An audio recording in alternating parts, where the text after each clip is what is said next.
This week's Crossover Thursday episode of Locked On Bears and Locked On Commanders is brought to you by PrizePicks. And now Lauren Cox, Locked On Bears host, and myself, David Harrison of Locked On Commanders, are going to tell you the three things that each team has to do, must do, in order to get a win in Week 8 in Northwest Stadium in Landover, Maryland. Lauren, the away team gets to call the coin toss, so I'm going to let you call your three things first.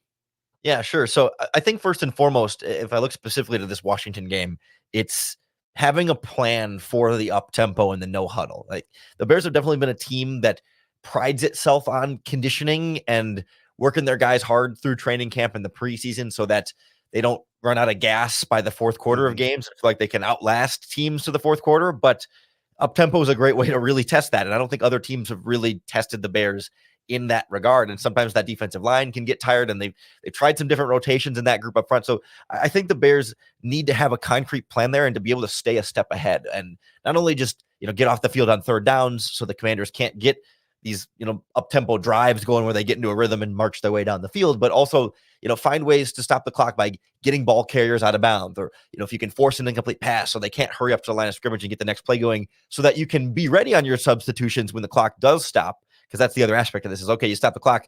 Now what? Do you have a platoon for the defensive line? How are you going to rotate guys in and out of there so that you're getting a consistent pass rush? And then, how they mix in, blitzes and other things like that to try and disrupt that rhythm of the Commanders' offense is really going to be critical. Because we talked a little bit this week about how the Bears had kind of gotten a little predictable blitzing. It was usually the slot cornerback, usually on second and long, and usually out of single deep coverages.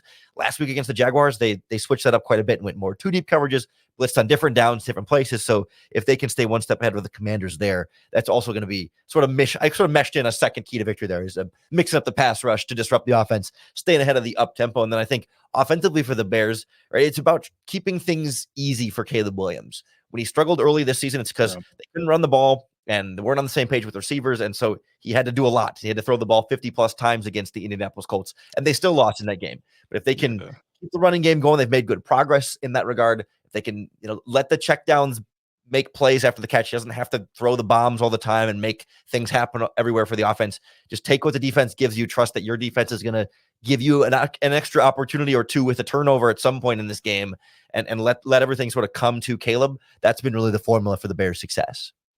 Yeah, absolutely, man. And I'll tell you, on the Commander side of things, I think, the three things you got to do is contain Caleb, maximize turnover-worthy plays, and then, of course, because we have to get something on the offensive side of the ball, run the ball. I don't care who the quarterback is. This needs to be a Brian Robinson-heavy game if you're the Washington Commanders, and it actually goes right into one of the things you're talking about. So I'm going to start there real quick. Run the ball, keep the clock running, shorten the game, and put more pressure on that Chicago Bears offense to produce on a drive-in, drive-out basis. The Washington Commanders have been really good about producing points on not every drive, right? They did have that really long run earlier in the season where they were producing points or at least scoring opportunities on every drive, but they are still scoring at a very, very impressive clip.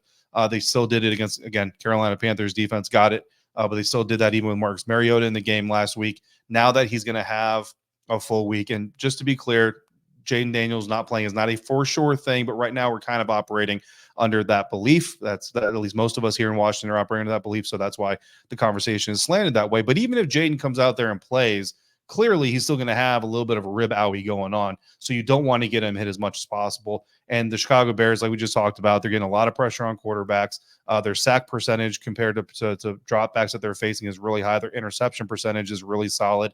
The best way to keep a defense from intercepting passes and sacking quarterbacks, give the ball to the running back. So you got three really good ones. Brian Robinson Jr., I think, is nationally underrated and maybe even criminally underrated. Austin Eckler is a very capable veteran. And then Jeremy McNichols has had his moments as well this season and proven that he can be a reliable third running back in the pecking order. I want those three backs, Lauren, this weekend. I don't care who the quarterback is, to combine for 25 or more carries. Then we can talk about Austin Eckler's receptions and maybe B-Rob on a check down or two and all those things. But I want 25 carries. And if you can manage to get a game flow going as the Washington Commanders offense to where you can justify 25 or more combined carries for those three backs, I think you're going to put yourself in a very good situation. Like I said, you're going to shrink the game. And then defensively, maximize on turnover-worthy plays and contain Caleb Williams in the pocket. Caleb Williams is not the runner Jaden Daniels is. I think you don't have to be a draft expert to understand that, but he can certainly still do damage with his legs, whether it's extending plays or getting rushing yards himself. So you want to contain him in there a lot like they did with Kyler Murray, a lot like they tried to do with Lamar Jackson and had success here and there while they were trying to do that. and get that pressure. The games where Caleb Williams is doing the best so far this season are just so happen to, not coincidentally, be the games he has the longest average time to throw, which means he's taking his time when he has it available to him. Don't let him have that time. Put pressure on him early. Even if you don't get in on him, make him throw a ball before he wants to throw that pass. Turn that into a turnover-worthy play, of which Caleb has had 3 turnover-worthy plays in one game. He's had at least 1 turnover-worthy play in every single game but one. Lauren, the Washington Commanders defense hasn't done a great job of maximizing on turnover-worthy plays, but they did it last week against Andy Dalton and the Carolina Panthers, getting 1 pick six and then another interception later. Convert that 1 or more turnover-worthy play that Caleb has been throwing right now per game into a takeaway. Extend your own drives. Take away one of Caleb Williams' drives. To me, that's a recipe to getting a win. I think you're spot on there about Caleb Williams, where it's like, yeah, every game he'll give you one. And he's not going to put the ball in. He's not reckless with the ball at all. Like, it's not a pattern of behavior where, he throws 3 balls that could be picked off, but only 1 does. It's just like every game, there's been like one kind of rookie mistake type of stinker where you're like, all right, we can live with that for a rookie quarterback in his rookie season. So you have to be able to take advantage of those.